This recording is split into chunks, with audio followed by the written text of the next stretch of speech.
तुमच्या पुढे एक गोष्ट म्हणणार आहे। एका संतामध्ये एक भिल्ल मुलगा राहत होता। त्याला जगातील सर्वात मोठा धनुर्धर बनायचं होतं। गुरुजनांनी त्याला शिक्षा देण्यास नकार दिला, पण तो फसला नाही।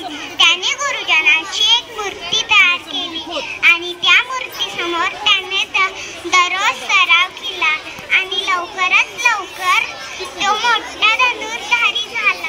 गुरुजनांना ही गोष्ट करताच ते बेचैन झाले। त्यांना भीती वाटू लागली की या भिल्ल मुलाने आपल्या प्रिय शिक्षक अर्जुनाला मागे टाकले तर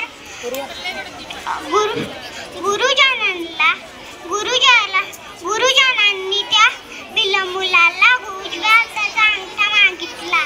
त्यांनी न क्षणाचा विचार अंगठा कापून दिला। असा एकलव्य ओळखला जातो। आपण हे शिकलोय